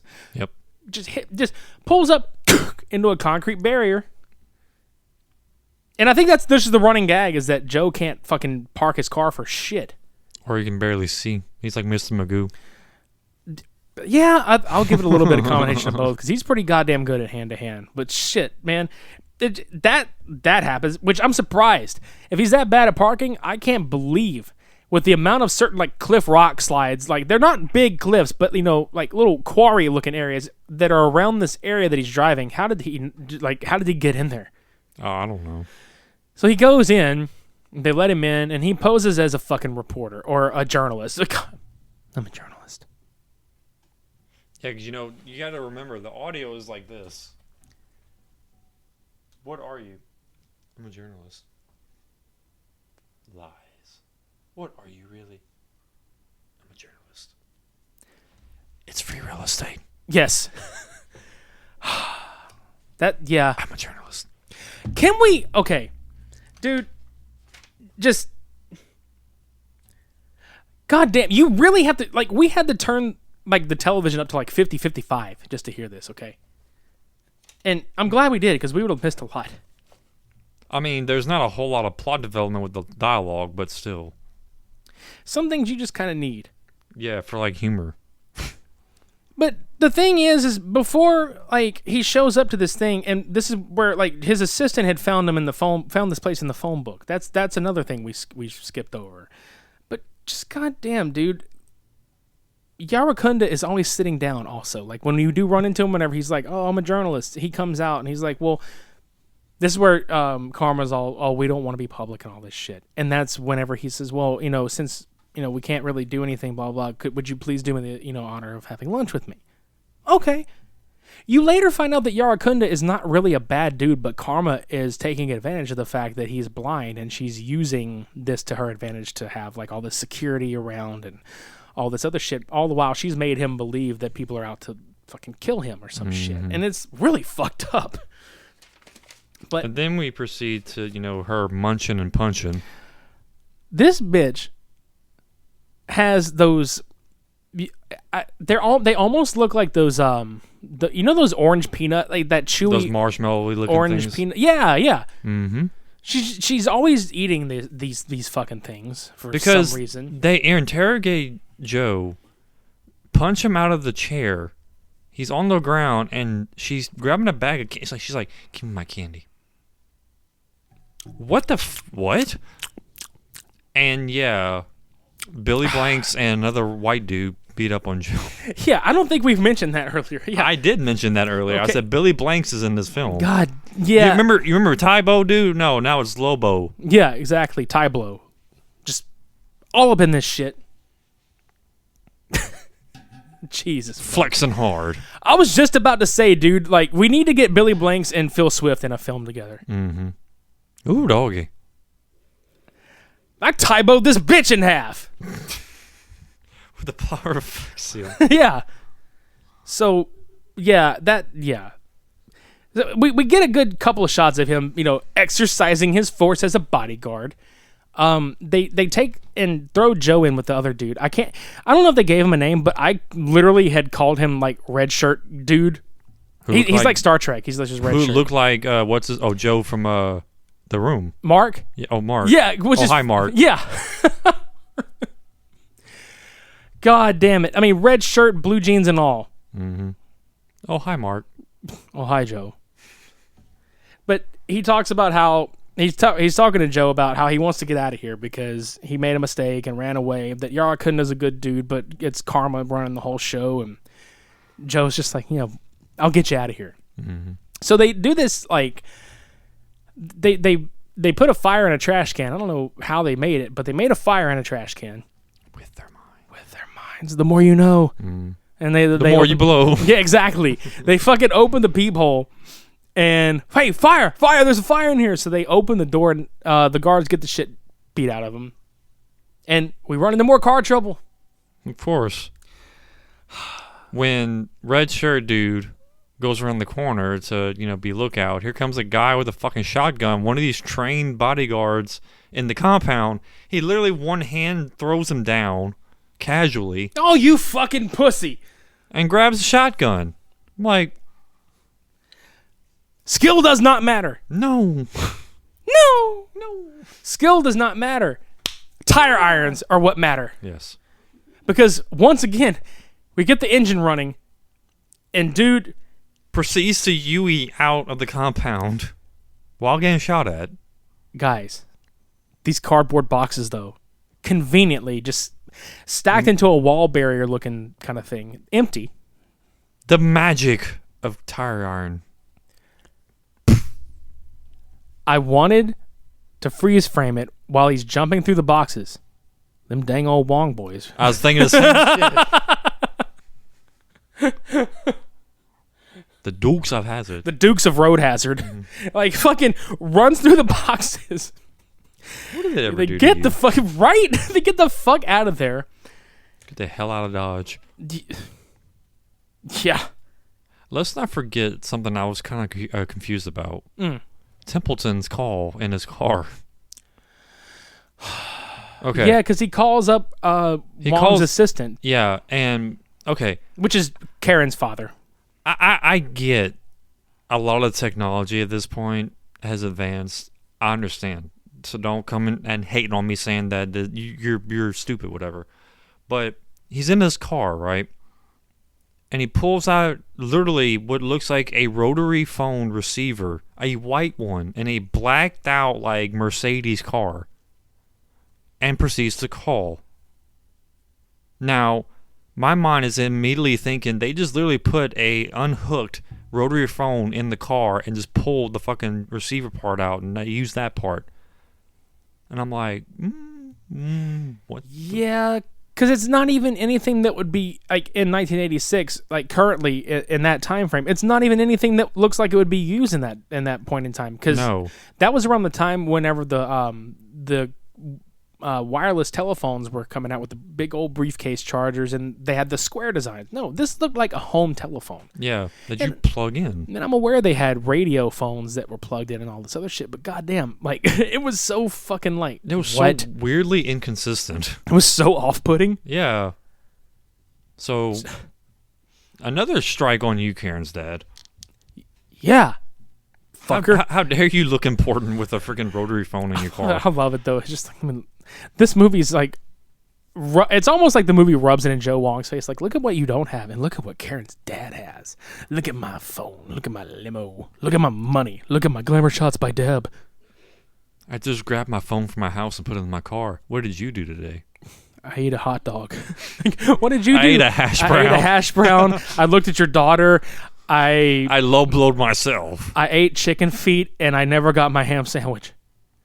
And I wrecked my car. Dude, what if that was his whole purpose for saving that restaurant, was to get a free sandwich? It makes sense to me. So that's what Joe does. He just stops like random robberies and shit. He's like, now give me some free food. Can you buy me a sandwich, buy me a hash brown, buy me an orange juice? That dude drinks a lot of orange juice too. Yeah. Well, I mean, that's how he stays fit. That's right. So they punished the guard that failed to stop Joe. Meanwhile, Joe hits, number 3 with his parking job, going and fucking parking at this train station, drives over the French, we call them French fries because they're yellow, like the fucking parking bump. Yeah. Just, the fuck, dude? This poor goddamn car has been through everything. It's been through some shit. It's like a burnt orange. I don't even know what kind of car this is, honestly. Like, I would be lying if I said I did. It looked like a really shitty, like, Chevy Nova, maybe. I don't fucking know. But I don't even Nova. I don't Nova either. But any fucking way. Like, yeah. So he drops the guy off that he helped escape, and he goes, and he's like, oh, I got a long ride ahead of me. I hope my dad can forgive me, blah, blah, blah. And then he gives Joe a piece of advice about attacking this compound, which... it made more sense when he said it, because this movie wasn't always called Low Blow. It was actually called Savage Sunday before they changed the title. And he tells Joe to attack this place on Sunday because they'll either be like in the middle of like studies or sleeping or some shit. All right. So there it is. Attack on Sunday. On a Bloody Savage Sunday. Yeah. Sunday. Bloody Sunday. Bloody Sunday. Sunday, bloody Sunday. You too can get in on this action, sir. Ugh. Don't be hating. You did a Wong there. I'm sorry. I like a couple of their albums. Sue me. Joe, back at his office, gets messages from people that he wants to recruit. And this is the part where we were like, wait, is Joe dating his office assistant? Because they're at his house. She's in his shirt. And then proceeds to have the consistency of the Cult Cinema Showdown. She presents to him eggs. Again. One scrambled. One fried. I don't understand what's the obsession with eggs in all of these movies. I don't get it either. I'm not complaining because I like eggs. Thank you. But why include them in random sequences in these films? Because it's an excellent thing to do. It is. So, I will say something else about it. It's hilarious because it's almost like there's that and then the Deadly Prey thing where the gang comes up and they start attacking Joe on his home property, which this was hilarious because you were like, where the fuck does he live? Yeah. What even is this place? Looks like Courage the Cowardly Dog's house in the middle of nowhere. Yeah. Like just this ramshack looking place in this open field. And I was like, this looks like a Deadly Prey attack because one of the dudes are like walking around. Yeah, he's literally like, way far away, walking towards the house, and you just see like a little hay bale on the side, and then you just see Joe just pow, pow, pow. And just karate chops the ever-loving shit out of him. Yeah. It was beautiful. Yes. It was a beautiful thing. And then, like, he takes these dudes out one by one, and then they go to leave. Guys, this is probably, like, one of the greatest 1 minute and 15-second spots in any movie I've ever watched.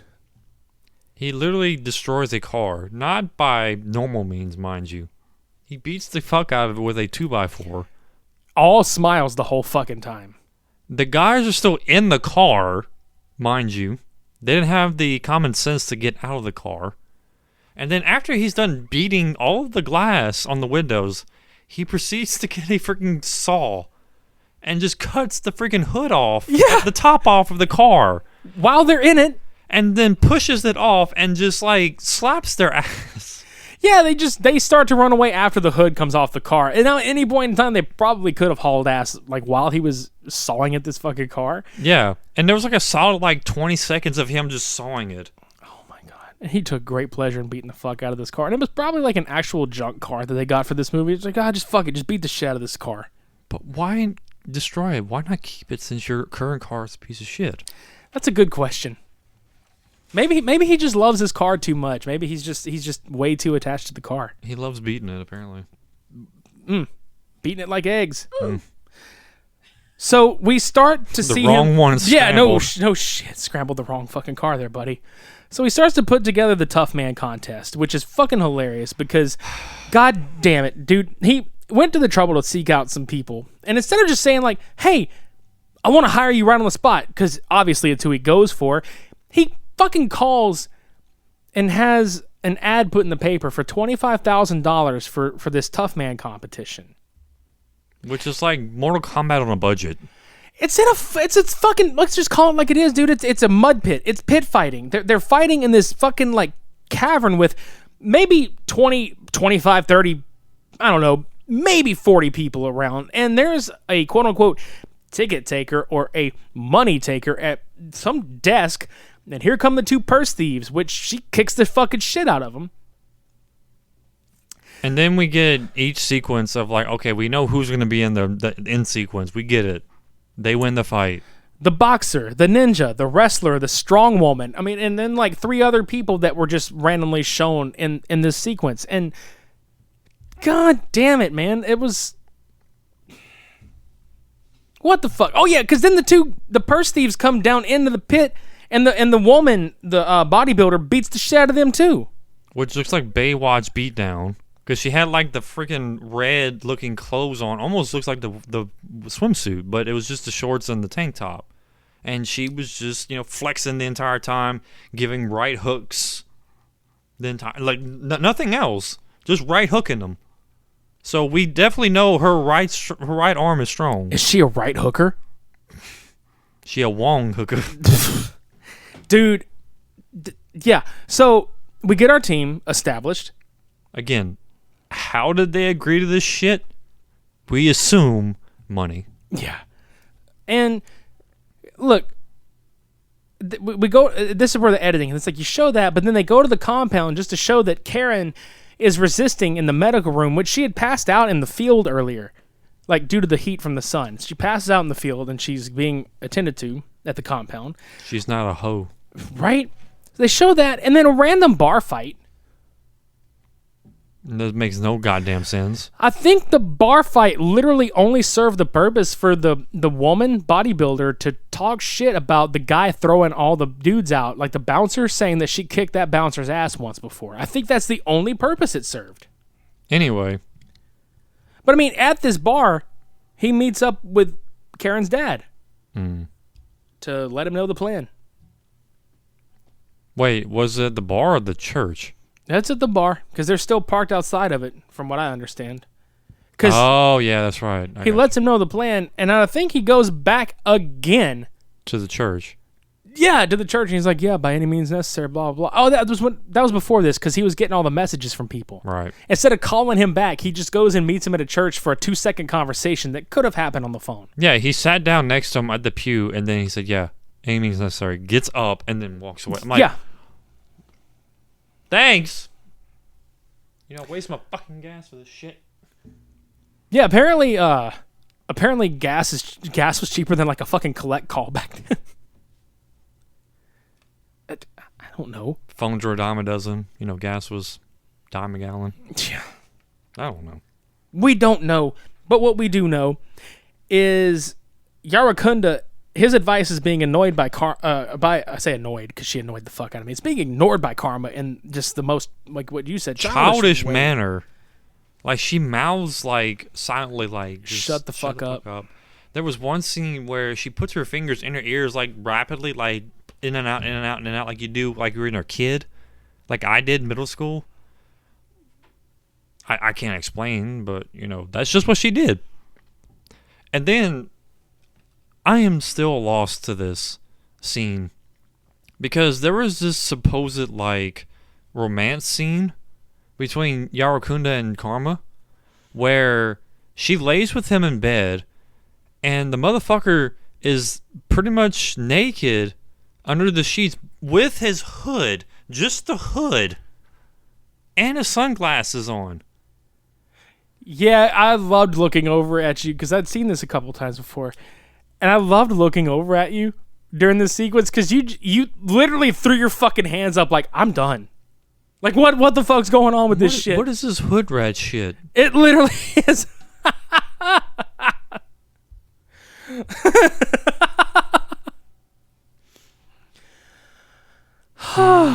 Cameron Coexistence Mitchell for the win. Karma's a bitch. Just letting you know. And she really is a bitch in this movie, mind you. But while that's happening, Joe is informing people at the desk. Actually, I think this is like right before it happens. Joe informs all the fucking Tough Man winners at his desk, that you're going to get paid after this because they had this Tough Man competition just so he could lure them along to do his dirty work. Because let's face it, they do a lot of the killing in this fucking movie. Well, yeah, he sends them all to take down a guard or two. Yeah, and he discusses, you're going to get paid after the fact and all this other shit like that. Well, he instructs them what to do. They go to the compound by boat. And the names of these motherfuckers, there's literally like a name in here that's normal and the rest just whatever. I'm looking at them right now. There's Corky, there's Fuzzy, there's me. Yeah, Cody. Sticks, and then Chico. Yeah. Can't make this up. No. Sticks is the guy that fights with the sticks. Chico is the Latino guy with the switchblade. Cody is the chick. I don't know who Fuzzy or Corky are. Fuzzy was that wrestler dude. That makes sense. And the actor's name is Woody Farmer. So technically his name is Dick Farmer. Yeah. He farms dicks. Go figure. With those hoes. Dude. And then Corky was, I guess, the busboy? I don't know. I feel dumb now. Because I kind of want to say Corky might have been the boxer, but I can't be too sure. That's right. Yeah. But anyway, like, they all have a job to do. They get to the compound. The fucking hood and sunglasses stay on throughout the love scene, which, God. Quote love scene. Okay, guys. This is where they're like, okay, we got to sneak into this space. And they proceed to kill and maim and punch out every motherfucker as loudly as humanly possible. Especially Sticks. Because he's literally like, yeah, yeah, yeah. Like he's a fucking Power Ranger. Like neck breaking and stabbing and throat cutting. And nobody hears this, apparently. And then what's supposed to be like the big fight, one of the big fight scenes in this movie is Joe and Billy Blanks. And I fucking just love it because Billy just looks with this just a blank expression. This Billy Blank expression. It's Billy Blank's expression. I'm going to kill you with my bare hands. Puts the gun aside. Dude, there's a lot of dodging and a couple of cartwheels. It's like a 20-second sequence. But what made me fucking laugh is, I'm going to kill you with my bare hands. And he just gets punched the fuck out. Yep. Like, really, dude? He gets blanked out. Yeah, I was going to say the same shit. Do you remember much about that? Man, I blanked out. I don't remember. I'm totally blanked on what to do. Next thing I know, I was teaching Taibo. Oh, shit. Because I never want to be a victim again. Right? That's what, yes! He changes his name and leaves. Yeah. He gets beat the fuck down by Leo Fong. He's like, I'm never gonna get my ass handed to me again. So I'm going to teach the world how to not be victimized. That's right. And I'm gonna make Taibo. Because this is the right, not the wrong way. Yes! 1, 2, kick. 1, 2, buckle your shoe. 3. 3, 4. Oh, fuck. Yeah, 3, 4. Oh. That's it, guys. Go home. Buy my DVDs. Or back then it was VHS. Yeah, dude. Oh my fucking God. Look, and I guarantee you, if anybody out there watching has seen this movie, we're about to talk about the one scene that just stands out above all others because it fits, but it doesn't fit. And I'm talking about Joe making his way through this fucking house, just knocking down every son of a bitch. And then he gets to the dude that is, I can't remember which one, because he's from an earlier scene. He's the one that messed up, the guard that messed up. That's right, yeah. He's the one, he also went back to get him back, but got his car messed up. He's like, oh, I'm paying back for the car that you messed up. Oh, yeah. So Joe flips this dude over by his arm on the ground, and he has a rare back. It looks like he's about to just punch the fuck out of this dude. No. And I'm talking it sounds like a balloon popped full of mashed potatoes. He fucking stomps this motherfucker's head in through to the concrete, and you just hear, and it just looks like a fucking mashed potato and cake just got stomped. Every fat kid just trembled with fear. I would have laughed really hard if instead of the it would have just went like it just popped like that, dude. It's like, nope. Ah! But just the intensity on Leo's face when that scene happens, it was one just of like, 3 yes. scenes that he changed expressions. And it was so great. He just like stomps the fuck out of this guy. And I'm like, yes! There's the aggression. Yes! Curb potatoes. Oh, that's one way to mash potatoes, sir. Yeah. Oh my God, I just forgot and remembered that there is a dance called the dance called the mashed potatoes. Mashed potato. That's what he was doing. Yep. Haters gonna hate, potatoes gonna potate. Yep.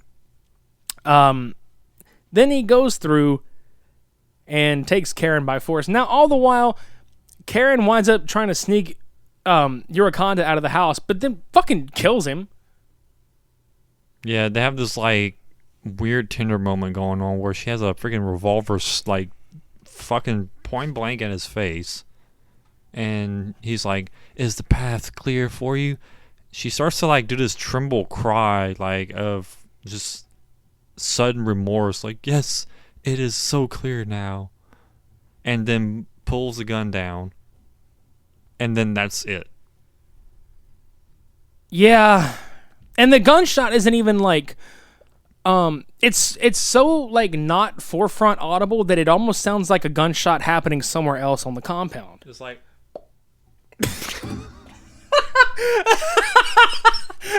you remember Aqua Teen Hunger Force? Mm-hmm. Where they blow I think it's Carl, they blow his head off and the rainbow comes out.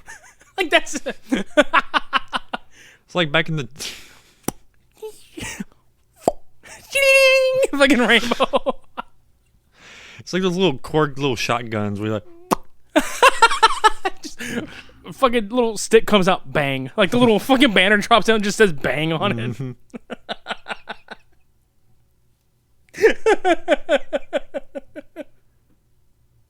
But yeah, here comes the A-Team van to save the day. Swear to God, and it's the B team. Let's just be honest here, man. Be honest. Yeah, let's be honest, man. This is the B team for Blanks, for Billy Blanks. Fucking assaulted the fuck out of his ass. Yeah. So the B team van shows up and takes everyone to safety. Karen is returned. Joe gets paid. The team gets paid. The fucking credits, guys. The happy ending we all knew was coming. The car still won't start. Joe and his assistant, wife, girlfriend thing. Whatever. Let's go to Vegas. Let's go to Vegas. I guess that magic just left because through the credits, he's just steadily flooding his engine.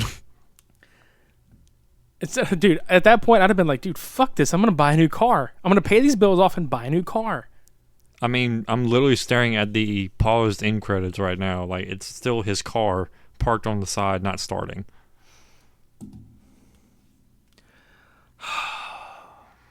My brain hurts, guys. That's because that's low blow. My crotch hurts. You know, and it's funny, too, because where a lot of people would probably shit all over this movie, for the flaws that it does have, it's still enjoyable to It's me. charming. It really fucking is, because it is absolutely one of those movies that some of the comedy in it was extremely unintentional, but I love what they were going for with it. Like, I feel like if this movie had more of a budget, because you can tell, like, the movie just did not have that great of a budget. And it also falls in the category with one of those movies that there are two different movie posters out there. One where this shirtless Jean-Claude Van Damme looking dude with a very oversized hand and fist looks like he's wearing a fucking flesh-colored Hulk hand on the front. And he's red as fuck, looking like, you know... you remember Beavis and Butthead? Coach Buzzcut, when he starts screaming and his face turns red? Gets all mad, he looks like Coach Buzzcut. And it just says low blow. Like, I was thinking like some of the taglines, like where the deadliest weapon is still your fist or some shit like that. That was the VHS one. And then there's the DVD cover, which we used on our poster for this week, where it almost looks like Over the Top by Sylvester. Like, not like exactly like it, but there's like a little elements of it in there. And it's this big ass like 18-wheeler truck with thugs surrounding it. And it looks like the guy that's going to fight him off is like a sleeveless trucker, like with a big ass, like muscular arm about to fight the fuck out of these dudes. None of that happens. No. There's not a goddamn 18-wheeler in sight. I'll tell you this.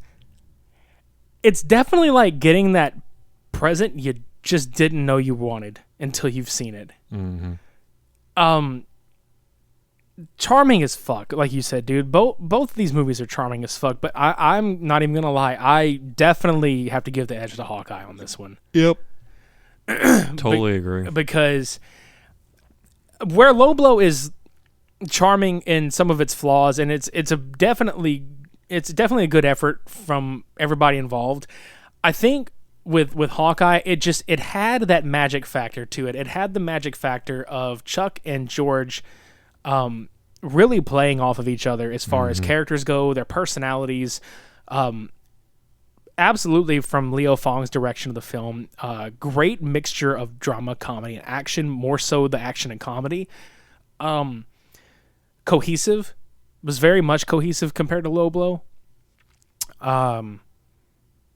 The quality is about maybe the same on both, and I'll say like where Low Blow lacks in the sound editing department, Hawkeye makes up for it because at least you can hear what's going on. And it's got that Samurai Cop problem where the is happening way too much with the S's, but it definitely works.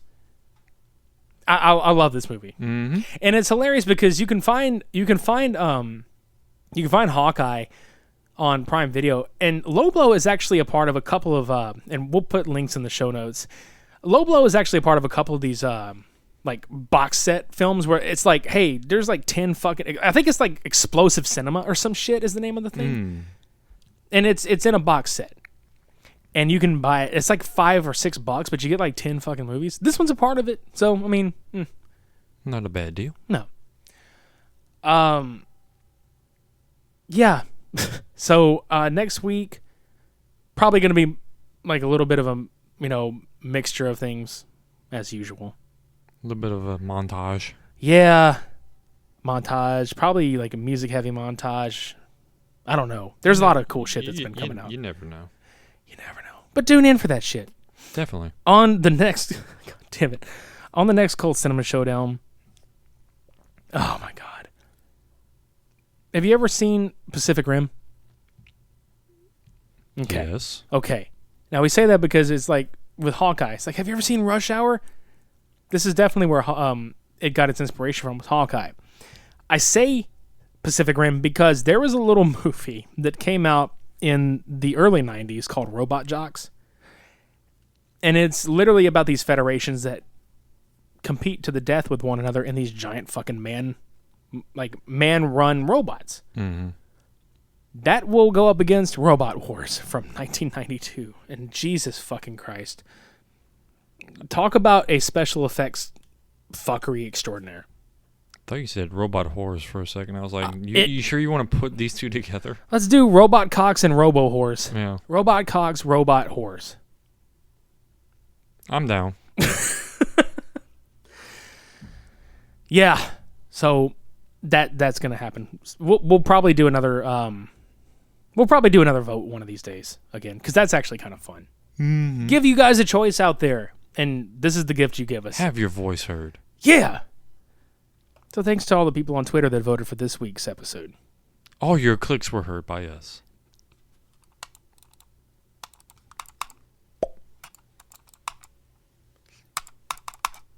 Now get off Twitter. Fuck. All right. God damn it. All right. The rundown. You already know the fucking drill about the social media. You do. Facebook.com/supermediabros. Ah! Why are you spoiling it? I don't know. Twitter.com/supermedia_bros. Ah! Instagram.com/supermediabros podcast. Ah! Come look at our stupid pictures! Ah! So while that is happening back there, Why is she laughing? I thought we bit slapped her. hang on. That's much better. All right, cool. Quit laughing! That's what you get. Damn it. Damn it, Karen. I slap you. Is it just me, or did Karen in Loblo have the "let me please speak to the manager" haircut? She did. Like a little bit? Mm-hmm. Yeah. That just something I noticed. Can we leave? Yeah. Can we low blow? Let's blow. Let's blow. Let's go blow. Oh my fuck, that was Buddy Cops and Karate Chops. That's been the Super Media Bros podcast for this week. I've been Midnight Agent Raw. And I'm Okame. Shades on! We're off!